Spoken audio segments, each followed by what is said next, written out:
So I'm David Magee, and this really, I'm proud to say, is the launch of the Thomas Hayes Mayo Lab, because that lab, created within the William Magee Institute at the University of Mississippi, is about educating students, educating parents, educating educators about how we can reach students today and help them find the joy that they want and deserve. And I have to tell you, it means so much to me. I knew Thomas Mayo, he died of an accidental drug overdose. It's within the William Magee Institute, the Thomas Mayo Lab, named after my late son, William, who died of an accidental drug overdose.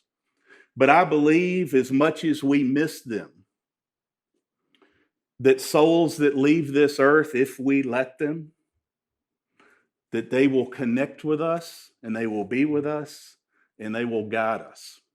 And I think that's the work that's at hand here. It's Thomas, it's William, and it's all the other young men and young women around this country and really around this world who've died too soon. And it's not what they wanted. So what we're here tonight to do is, in honor of them, in their guiding light, help save the lives of so many others. And I think they're a part of that. It's not that easy, honestly. Things have changed so much around the world, but in this country, and that's what we're here to talk about tonight. A lot of times when I get in schools, and I've been so humbled that schools throughout this country in the past year have invited me in to engage with students and parents, and I get in front of those students, and I just have to tell them the truth. I'm sorry. I am so sorry. And what I mean is, my generation to their generation, because things have changed so much, we haven't given them the education and support that they need. And that's what we're here to talk about. So let me explain. Let's take the smartphone, for example. Do you realize the Apple iPhone didn't even come out until 2007? It didn't even exist. So students today, they are the first generation fully born into this device. Studies show that a junior in high school in America spends 9.5 hours a day on that device. And I'll tell that to students, and a lot of times the student body, they're back there laughing, going, yeah, on a slow day, right? 9.5 hours a day. A junior in high school in America spends on that device. It's not all bad. It's not all bad. We have constant connectivity with family, with friends. We can do homework on it. But here's the thing. Studies show consistently that mental health issues are related to these devices and these apps in a pretty significant way. We know this. The data is there. But what we haven't figured out in this country is how to connect that to the mental health crisis that is developing. And what we haven't figured out in this country is how to bring the holistic education and nourishment that young people today need to help them make sense of this device. And it's not just the apps in mental health issues. Do you know that the number one means for teens today of how they buy and sell illegal drugs? It's through that device. I've had young people show me before, I was like, I don't see how you stand a chance. WhatsApp, Instagram, text messages, their phone will be lit up from people pushing them, pills, drugs. I don't know if I would stand a chance, honestly. I really don't. So things have changed. It's not just these devices, because I think part of the problem in this country is that, look, I'm an optimist. So when I speak of such things, I'm just speaking the truth, because we have to start acknowledging how we look at the whole problem. But it's not just these devices. Teens today are sleep deprived.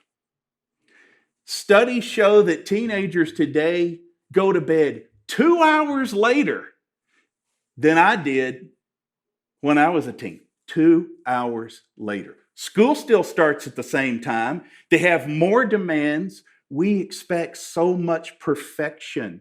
Keep your friends, keep your grades. Can you make the team? Can you start on the team? Can you do year-round practice? Can you just go on and make more money than I did? And then I'll be really proud of you. And we mean well when we apply that pressure, but they're sleep deprived. We're not talking about that enough. Do you know what one of the top symptoms of sleep deprivation is? Some of the top symptoms of sleep deprivation are anxiety, depression, and get this, often closely mimics the symptoms of ADHD. There are so many instances where medication is needed, where medication is an important aid. And I always say drugs are brought to market for good reason, but they're best when in a doctor's care, not misused. But even sometimes in a doctor's care, when we're sleep deprived, sometimes perhaps young people need more quality sleep because that's actually what the studies show. Teens today are sleep deprived, but we're not talking about that. Here's another one, and I see this a lot. Among college students that I get to engage with throughout the country.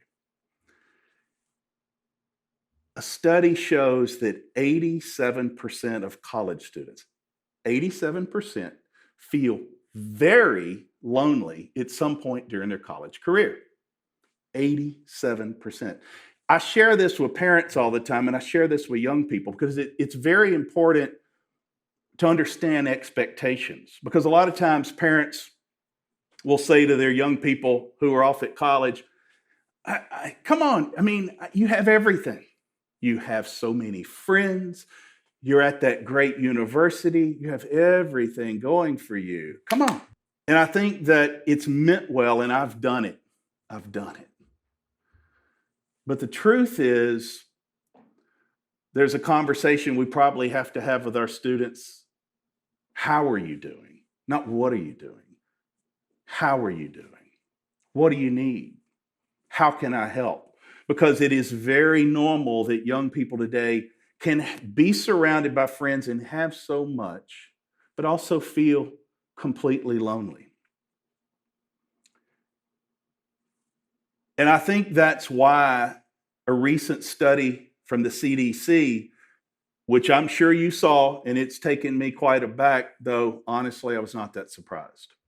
And it was about what teenage girls in America are facing today. 3 out of 5 teen girls in 2021 in America felt persistently sad and hopeless. It's hard for me to even say, but I knew that. I already knew it because I have been able to engage with some 20,000 students across the country in the past year. And some of the schools initially would say, oh, Mr. Magee, I mean, is it appropriate if we bring middle school students into your talk? And I'll go, is it appropriate? Please. It starts there often for young people, right in that middle school age. Why I'm not surprised by that CDC study is that over the past year, how many times I have spoken to middle and high school students, but middle school in particular. And I'm talking about how when I was a teenager, I faced feelings of anxiety and depression, and I didn't understand what they were. About how I faced feelings of lack of self-worth and identity. I talk about how my daughter in high school faced bullying and battled an eating disorder. And I look out across that audience every time, and I see middle school girls in particular wiping, just streaming tears down their face.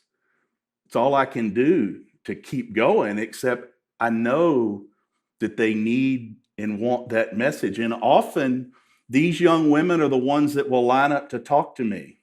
They are so hungry for us to connect with them, to help them understand that there is nothing wrong with them. It's that things have changed. in this social media world, in this country where we're so politically bitter with one another. They tell me they look up and they think sometimes in this country we all hate each other. And it's hard for them. They feel that stress, they feel that anxiety. And that's the thing that we really have to stop to think about. It's time we said enough is enough. And we begin to think about how do we help our young people with holistic health and well-being. Things have changed in other ways, though. I tell people all the time, in this world, it is not your grandmother's marijuana. It's also not your mother's marijuana, or your father's, or your grandfather's. The most shocking thing I have seen from young people is backed up by the research and the evidence. And it's this. In 1995, the research shows that street marijuana potency in America was 4% on average. 4% was the average potency of THC, the ingredient in marijuana that makes you high. 4% in 1995. The year I was born, in 1965, government studies show it was about 2%, okay? From 1965 to 1995, the potency of marijuana doubled. But from 1995 to 2021, and the studies are clear, the potency of street marijuana in America went up on average to 16%. That's a 400% increase. And so what's happened in this country, as we've talked so much about legalization and medical marijuana, which fine, bring it on. That's not my game. I say legal marijuana, not legal marijuana. I'm for whatever the research and data ultimately shows is in the healthiest and best interest of American families. That's what I'm for. But right now, the vast majority of marijuana purchased in this country is street marijuana. Studies show even in states where it's legal, okay?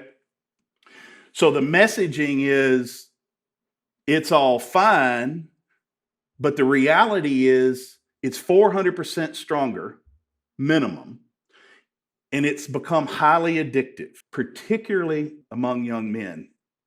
I have seen increasingly high levels of anxiety, addiction, just complete life disruption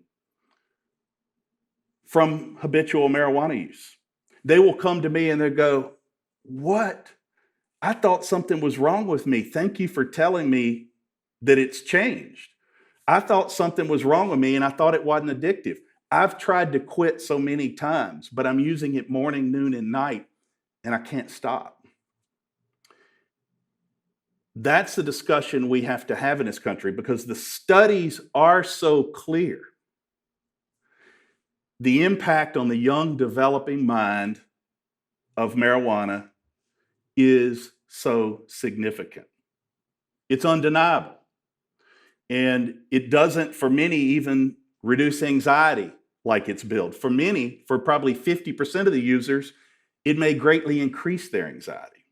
But we're not communicating that message.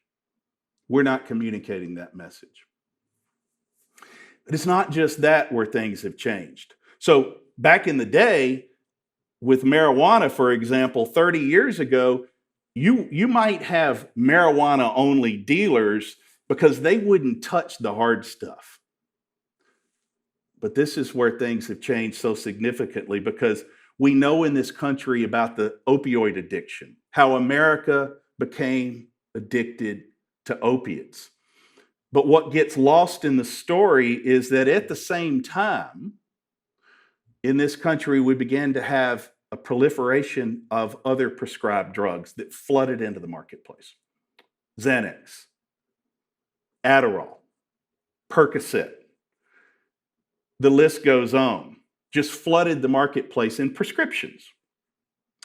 And let me say clearly that I don't want to create any stigma about somebody using a drug like Adderall or Xanax under a doctor's care. all drugs came to market for good reason because they had proven benefits for people who suffered from certain um, mental health issues, right? But the fact of the matter is, in misuse, is what we're talking about. I'm all for doctors' care using a drug. That's how it was designed to be. But misuse has soared because as these drugs flooded into the marketplace, they begin to get into use in colleges and in high schools. And studies show that 2 out of 5 teens in America today don't see a prescription pill misused as bad as an illegal drug. But that's a problem. And here's especially why. Because as teens and college students in this country began misusing prescription pills habitually, the supply couldn't keep up with the demand. And this is where, just in the last few years in this country, this story has taken a very dark and deadly turn. The drug lords figured out they want all these pills in America and there's not enough of them to go around. We'll just make some counterfeits. Kind of like the old days, it was a Gucci purse. That was pretty harmless. I'd see one, hey, it's not real. But things have changed, and now it's life and death often. Because most of the pills in every community across this country, in Oxford, Mississippi, in Itta Bena, Mississippi, in Chicago, in Boston, in New York, in Atlanta, it doesn't matter. They're all counterfeit now. Just over the past 3 to 4 years, there's barely any prescription pills being sold illegally. Hey, look, friends in college or at the dorm will say, hey, I got some Adderall. I got these from they were from my sister's friend, but they're not. They never are anymore. They're counterfeit because there's not even enough supply of a drug like Adderall barely to meet the demand through the pharmaceutical means. So there's sure not enough to go float out for misuse. Though in colleges today, one of the most misused drugs is Adderall. They call it Adderall, but it's not Adderall. And here's the problem. These drugs are no good. They don't have the chemicals to make them. So they're made with horse tranquilizers, tranq, that's what they call that drug, or they're made with rat poison, literally. That's all they have. So the drug lords are kind of thinking, hey, we got a problem. We got these really mediocre pills. What are we going to do? But oh, here comes fentanyl. Because as America got its opioid addiction, there was one big problem. The demand got so high that the old school way of making opiates into drugs like heroin was a real problem. They'd have to go cultivate hundreds of thousands of acres of poppies, and they had to rely on good weather. They had to harvest them. Very expensive.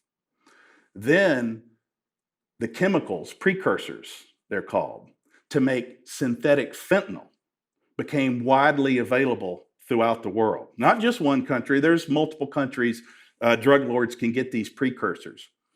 And instead of growing thousands of acres of poppies, one person can put on a hazmat suit and get a stick and some buckets and start mixing. And they're mixing. And it's problematic because it'd be like baking 600 cakes at once. They're mixing. And they're hot and they're ready to get out of there. And they're just throwing powder because this fentanyl is 50 to 80 to 90 times more addictive than what we knew in my generation is the most addictive drug, heroin. 50 to 90 times more addictive than heroin. And it's cheap. They don't have to grow thousands of acres of poppies. One person. But then they have it, and this one person is hot, and they're ready to go. And they figured out oh, this cheap powder, all these bootleg counterfeit pills, why don't we just start sprinkling that into those and then we got them? And that's the crisis we're facing across this country today because most of the pills sold are counterfeit. And most of those counterfeit pills have fentanyl.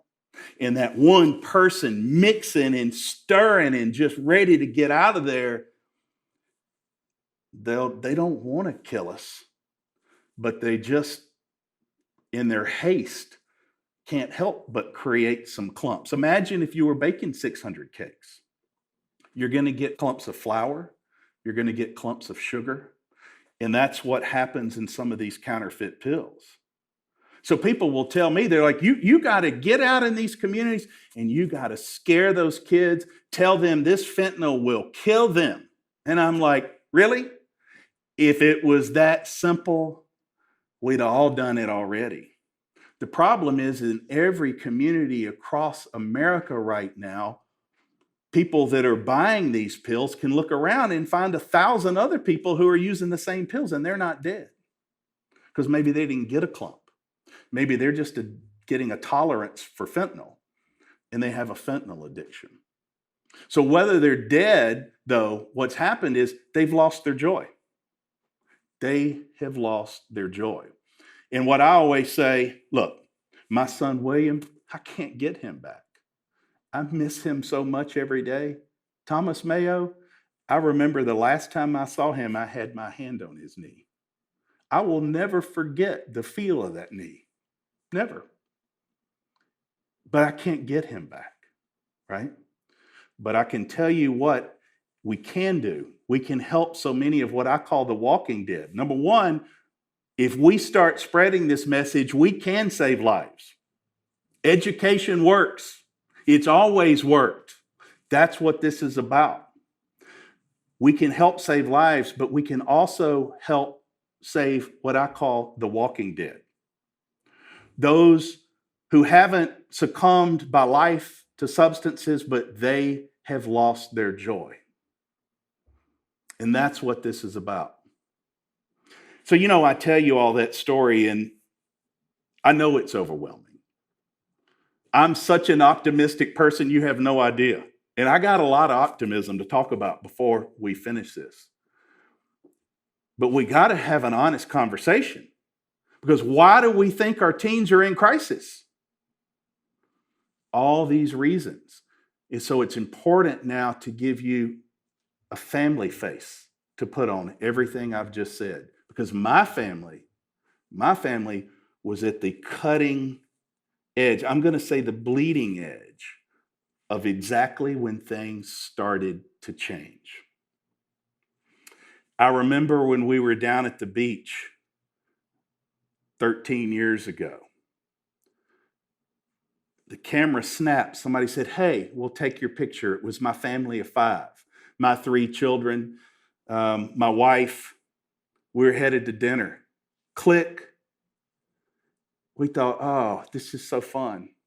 We had no idea that was the last picture we would ever take together. And I have to go back and look at this journey and think, what happened to us? What happened to us? Because my wife and I, we'd met at the University of Mississippi as college freshmen. I remember her. She was standing by the swimming pool at my fraternity house at a fraternity sorority party. She was wearing this one-piece Bugs Bunny swimsuit. It was the cutest thing. I thought, now that's my girl. We got married and we just had this big American dream. We wanted the same thing you want and your parents wanted, for you to have it better than we had it. That's all I wanted for my children. And I was determined. I thought I'm going to be Father of the Year. I think I said that. I'm going to work so hard at this. I will never let my children down. So we had our 3 children, and we're really embarking upon, this big American dream. I worked at being a father. I taught a young adult Sunday school class. I coached every youth sports team my children played. I counted it up one time. It was like 23. I was on the city council. I tucked my children in every night and I said, I love you so much. I will keep you safe no matter what. Always. I wanted my children to look up to me. And I succeeded. I just didn't understand how much I succeeded at that. Because the truth is, I'm human. And I grew up in the era where, I don't think there was a psychologist in my small town. If there was one for a little while. I actually remember snickering among friends that people that went to see that one were crazy. There was so much stigma around it that as a man in my era, you would never stand up and say, I suffer from anxiety. I suffer from depression. I don't actually understand it. And I definitely do not know who I am. I was adopted. I literally don't know who I am. But I also have feelings of, sure, people call me friendliest at the high school, but I feel like I'm not friendly at all. I just don't even know how to manage my feelings sometimes. So I just turn into a man and grow and become a father, and I never deal with all that. So later in life, I'm just doing what I learned to do. How you change your feelings. You don't like your feelings? Go work hard, come home at 5, pop a drink. I did it. It's what everybody did, I thought. And the years go by, and I'm finding I'm re-pouring on top of my wine, and then I'm almost getting anxious if it's gone. That had me on a trail of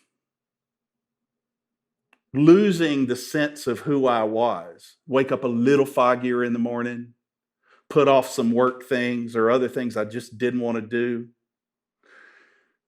But finally, you could call it a midlife crisis. I guess that's what it was.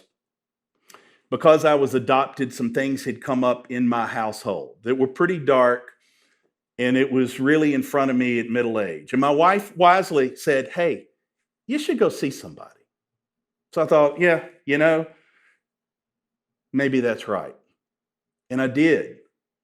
But what I didn't walk in and say is, I suffer from anxiety and I sometimes feel depressed, and I feel like I can't live up to the expectations on me as a father and as a professional man.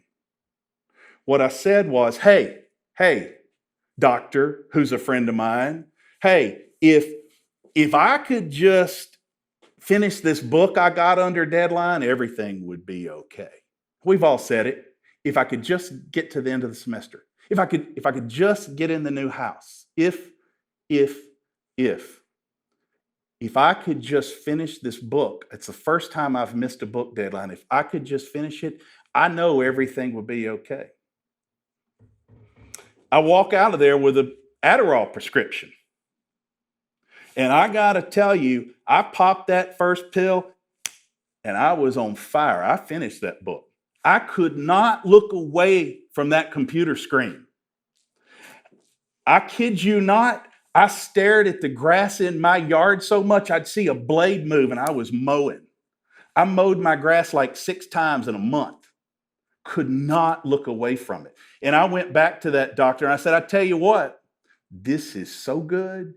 If you would just take me up to the top level of a prescription you can legally give me, I'm going to be good. And he did. The fact is, though, I hated how that drug, a stimulant at high levels, made me feel so much that I greatly increased my alcohol consumption at the end of the day because I needed to make that feeling of how I came off of it go away. So suddenly, I'm misusing Adderall, multiple pills a day instead of doctor prescribed. My alcohol consumption has gone way up. And I have become a shell of a human. God created me as somebody who's creative, who feels people, and I lost all of that. I remember telling my daughter at the breakfast table one day, I was like, I don't think I'll ever feel again. She's like, what? I, it's gone. I don't think I'll ever feel again. Soon I'm mired in infidelity. My professional career, I'm hosting a national cable television show 2 hours a day. Late in the afternoon when the show's on, I'm off sipping a glass of wine off to the side. Everything that I believed in integrity, in morals, about how we humans represent ourselves with others, was gone. And mostly, I'd lost my empathy. It should not be a surprise then to me, who wanted my children to look up to me so much, that my son William, the oldest of our 3 children, had his first drink in the 7th grade. By high school, he was regularly using marijuana multiple times a day. It should not be a surprise then that Hudson, our second oldest child, our middle child, had his first drink in 5th grade and was regularly using marijuana by high school. And there comes the caboose, our daughter, Mary Hallie. She's like, I will not be like my brothers and my father. I will not. But it's not like there was any counseling for that, because we didn't even understand what was happening. She's trying to make a decision. And she managed that part of it. But what happened is she, in high school, developed a significant eating disorder. That, in her mind, was one thing she thought she could control. And so our family, I'm crashing, our 3 children, everything is falling apart as we do it. And let me tell you, our children were in youth groups at churches every week, all the way up through high school. I'm here to tell you it made a difference, because there's an end to this story. It made a big difference. But in that moment, we as parents really didn't understand the value of counseling. I didn't understand that when William is using marijuana in high school, I'm trying to punish him. Stop it. How could you do that to yourself? Why would you do that to us? You have so much going for you. I told him that one night after dinner as I sipped a glass of wine. You have so much going for you. I'm sipping my glass of wine. Why would you use substances and put everything at risk? And he glared back at me. You fool, he was thinking. You absolute fool. You know, you can't see. And I couldn't. We didn't understand that things have changed. It was only after I found our son William's journal later, when he died of an accidental drug overdose, where I learned marijuana is addictive, because he wrote in his journal about becoming addicted to marijuana. I didn't even know. So we didn't understand the value of counseling. I tried to punish him out of it. The same methods we use in so many schools, really the same method we use across this country to try to deal with a substance misuse problem. We try to punish everybody out of it instead of getting down to the root issue. So in our household, our whole family was obliterated. I was always afraid of illegal drugs. I didn't understand that I could become addicted to a prescription. I didn't understand how other people could drink so much more alcohol than me, but why was it wrecking my life? I just didn't understand, you know. Thankfully, I was able to get back up on my feet. I began to look in the mirror and see this is not who I meant to be when I took those vows. My wife had filed for divorce for good reason. I had lost everything. I slept some nights in my car. I counted cans of SpaghettiOs thinking, I may not eat again if I eat too many cans tonight. And in that moment on my knees, you know, I realized there's got to be something better. And I was able to get off the Adderall and get off alcohol. And when I began finally to be thinking clearly again, I realized that was the marriage I wanted always. That girl was my girl. I realized that my family, that's all I wanted. That I needed to come back and do the work to get them back. And we began that journey. And I'm proud to say that I did get my wife back. There's a great deal to be said for the power of forgiveness. It took real strength on her part, but she wasn't willing to let it go as long as I was willing to do the work. But there's our 3 children. It's kind of like the house when the family moves out. It looked good, but they move out, and then the house looks okay from the outside, but there's things happening as it's empty on the inside. And that's where our 3 children were. It's like I was back up on my feet, but it's not like you could just flip a switch and everything's A-okay again. That damage ran deep. William, our oldest, on paper, he had it all. In high school, he became fluent in Spanish. He was all state in track and field. He went to the University of Mississippi in the Honors College, Croft Institute for International Studies. He was on the track team. He ran the 400 hurdles. The event, they say, is like the toughest event in all of sports. Made it all the way to the SEC Outdoor Track and Field Championships in the 400 hurdles. I was so proud of him, But he was shy and he was anxious. And he, like me, learned how to manage those feelings with substances. So he got into the party with alcohol and marijuana. And then, as I read in his journal, he had this relationship with a marijuana dealer. And it just wasn't long before that marijuana dealer was offering him other things. And eventually, he took them. And new habits developed. And then here comes his brother Hudson, the brother he loves so much, our middle child. He follows him to school. And here's William passing on the exact same habits that he had learned. And that breaks my heart. It's so hard to say that because I know what that means. It means my son William at times was my son Hudson's drug dealer. And I know that William's close friends in high school and college were often his drug dealers. None of them meant to be that. But that's what addiction does. It makes bad things happen to really good people. Because at the end of the day, people that suffer from substance use disorder often are the most sensitive. They have the best hearts. That's not what they want to be, but those substances have taken root. And when they're, fully in their grips, they're going to do anything they can do to get those substances, even if it means involving a friend or a brother. But I was so busy getting my career back on its own feet and fighting for my marriage, I did not understand their level of suffering. I knew they drank alcohol and I knew they used marijuana and I didn't like it. But they have continually argued back to me, everybody does it. This is just what we do today, Dad. And so I get a call. I'm working in New York, getting back up on my feet, and I get a call.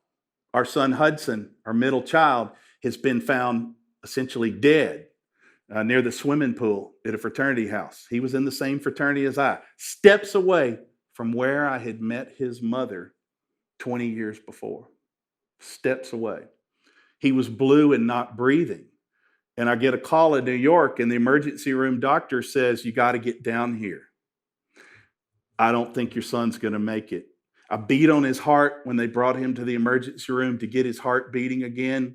And I threw him on a ventilator just to give you a chance to get here and say goodbye. And if he wakes up, he's probably brain dead. I made that flight, landed in Memphis, took a car down to Oxford. The whole time I'm thinking, how many days before I pull the plug? That's all I could think about. I cannot watch my son like that. I get to the emergency room and I see the doctor and I'm like, what happened? He's like, Mr. Magee, things have changed. First time I heard that line. Like, what do you mean things have changed? He said, well, we've done a drug test on your son, and he had alcohol and marijuana in his system, as you would guess, but he had a lot of Xanax in his system. And that's what happened. He choked on his own vomit. Xanax? College students are using Xanax? Excuse me? What? Things have changed. Yes, they are everywhere. That was such an eye-opener for me. And it was also an eye-opener, and I love these young men, and we've talked about this with them so many times, but the young men who took Hudson, our son, to the hospital when they found him dead from an accidental drug overdose, they're like, Mr. Magee, we did anything our brother would need. I mean, we saw he was in dire straits.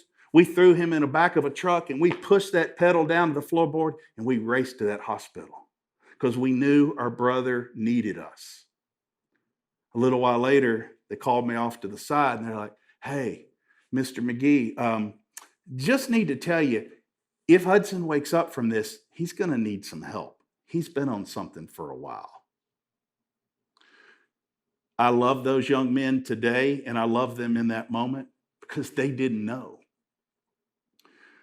They understood that if you are blue and not breathing, you got to get them to the emergency room. But what they didn't understand, because things have changed and their culture is so wrapped up in this myriad of substances and celebration of these substances, and a culture that just doesn't understand how debilitating and damaging it is, they didn't understand that when they saw him drowning from substances, that he was also effectively blue, and he needed help. I'm so happy to tell you that after 2 days in a coma, our son Hudson woke up. He woke up. He didn't have brain damage.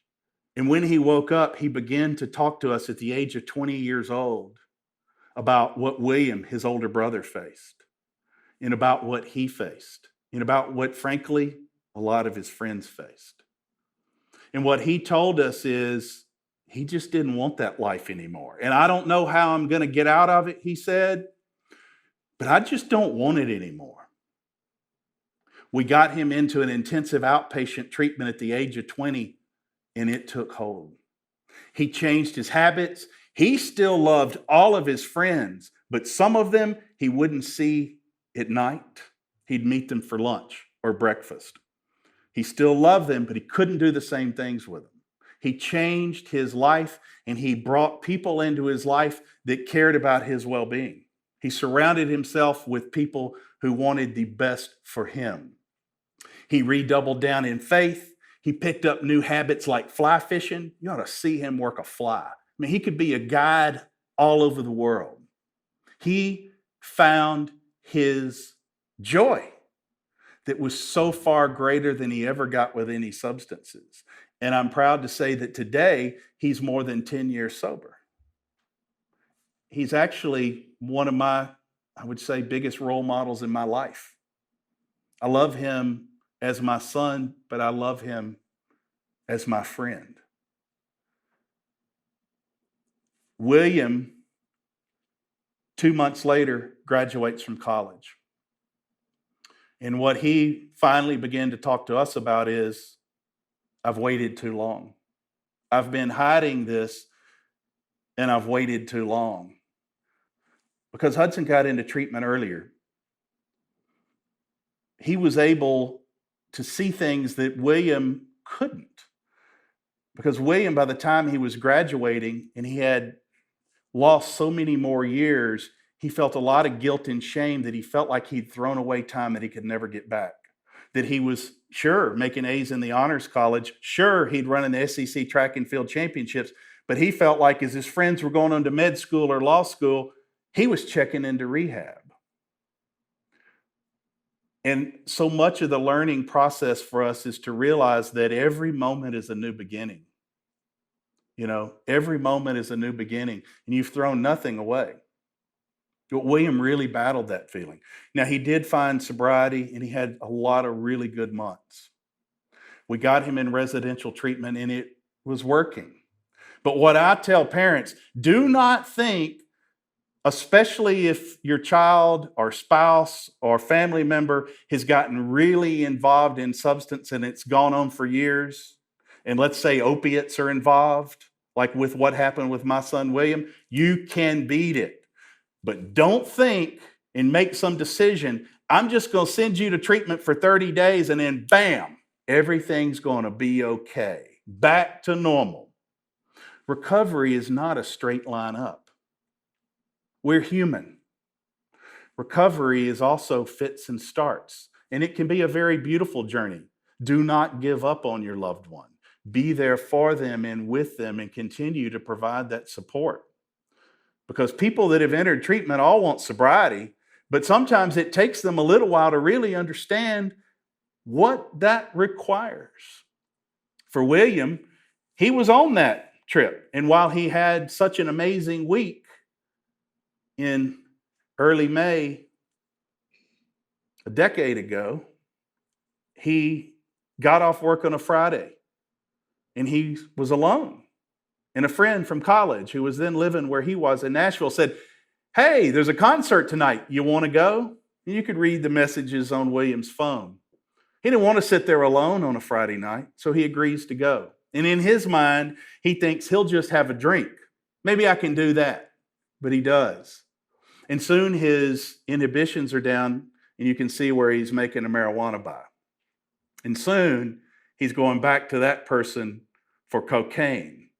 And then he gets cocaine because things have changed, loaded up with opiates, that he didn't ask for.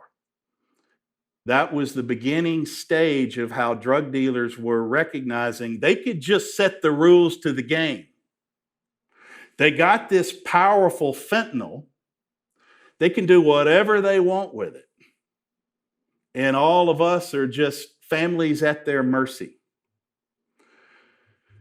And so I found my son William dead the next morning. And it breaks my heart for every young man and young woman and everybody of every age, because they do not want that. But even more than death, as I said earlier, what they want is their joy. Because my William, before he died, because I read in his journal, he was faking and pretending a lot of his joy. Substances had taken it, just like they had for me. I ask most every young person in college or high school who tells me they're struggling with substances, I'll say at some point in the conversation, "Hey, are you having fun?" I've yet to have one single one go, "Oh yeah, I'm having fun." Not one. They're always like, "No." They want out. But things have changed, and that's where we have to make a decision to how do we do things differently. In our family, don't feel sorry for us. We decided enough was enough.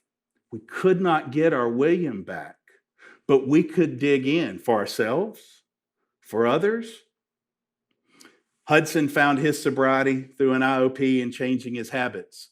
Our daughter, Mary Hallie, who battled an eating disorder, she finally stood in front of us once we were seeing how treatment worked in substances.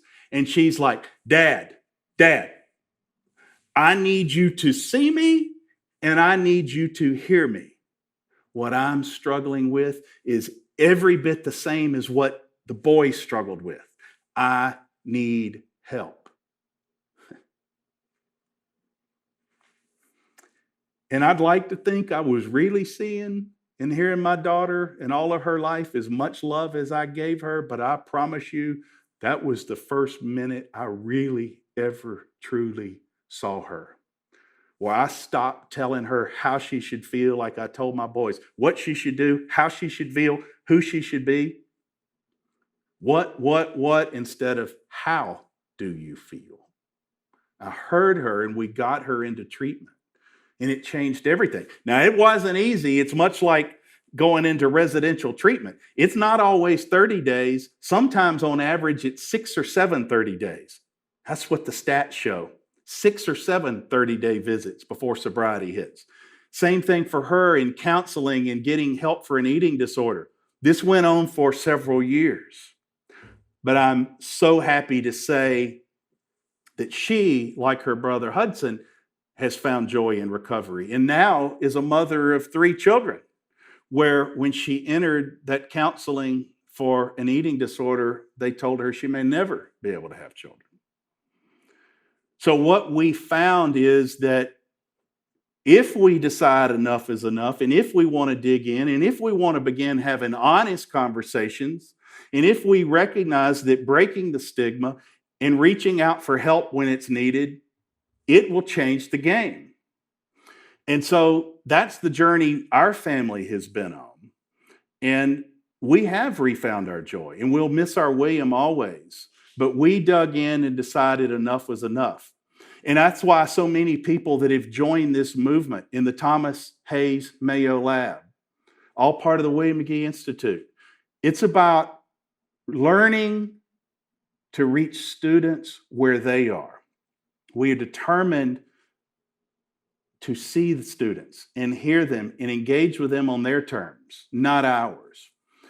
And I'm so blessed that I've been able to get around in schools and talk over the past year and launch the Thomas Hayes Mayo Lab, as we have through the University of Mississippi, to really focus on the type of storytelling that can connect with parents throughout this country, through the Mayo Lab podcast, through the work we're doing with schools to begin to look at and ask, how do we meet students where they are and create the holistic education that they want and deserve?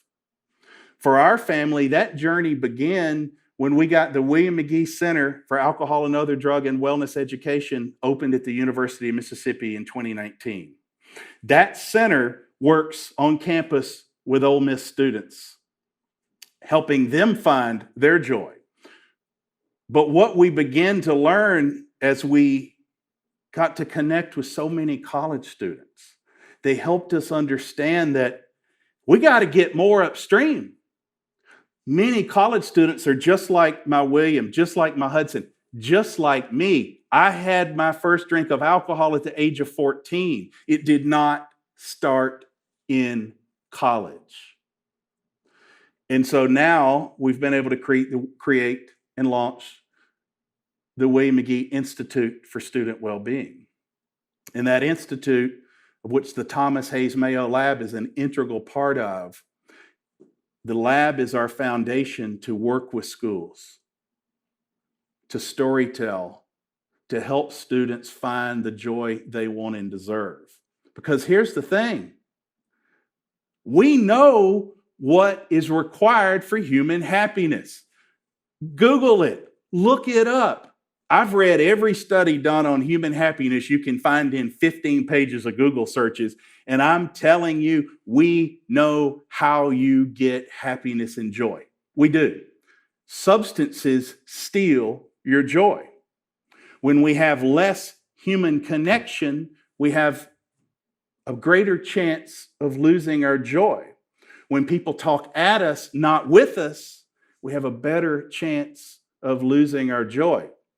Parents ask me, if you could give just one tip, what would it be for parents? I say, ask and communicate with your teens and college students by asking open-ended questions. It's the simplest twist, but it changes everything. Because when you begin to ask open-ended questions, they won't always have an answer for you, but you enter the realm of possibility for them, if you continue with those, to ultimately give answers that they may not even know exist. How does it feel when you're trying to study on Friday night and all of your friends are out together? How does that make you feel? How does it feel in math class if your grade is below your expectations and others know? How does it feel? And that begins to open up a whole possibility of connecting with what kind of needs are there. Open-ended questions. And there's other things we know. Believing in something bigger than yourself is a gateway to human joy. Studies are clear. We know that when we find ways to serve, we have a better chance of finding joy. And so much of this work is about getting into schools and helping them realize we have to find different ways to connect with our students and help them find the joy that they want and deserve. That's what the Mayo Lab is about. That's the work that we're here to do. And it's only the beginning. But what I say is, if not us, who? If not us, who? Because I don't know anybody else that's foolish enough to sit here and come together like we have as a community to say, we're going to go out and do something about it. We're going to start right here in this community, but we're actually not going to stop until it gets across this country. It's about having and starting a new conversation. I appreciate y'all so very much. It's kind of hard for me tonight. This one's a little close to home, but because when you love one young man, it just even helps you understand how much you also loved another young man. And it's and you think about so many young women and young men you don't even know, and it's not that easy. And I know there's also a lot of friends and family of Thomas and here, and I think it's kind of hard for everybody. But, I truly believe, and every day I wake up so happy to do this work. I'm telling you, I love it. I'm so blessed to get to work with people like Dr. Megan Rosenthal and Alexis Lee. And we get in that office and we just feel like we can do this, And people like the Mayo family and so many people who joined in this to go, this matters. This matters. I thank y'all so very much, more than you know. Thank you for coming out. Share this thing like crazy. We're going to send it into schools where we've been. We're going to push it around. We're going to let people know that it's time to start having this conversation, which will push them more to our podcast. We're essentially going to try to create a national virtual symposium where we're bringing researchers and educators and parents, people who've been suffered from this, just bring them all to one place so that when we need congressional leaders and others to help give us support to go get into schools, that they feel a movement of all people from all backgrounds. Thank y'all so much. Thanks.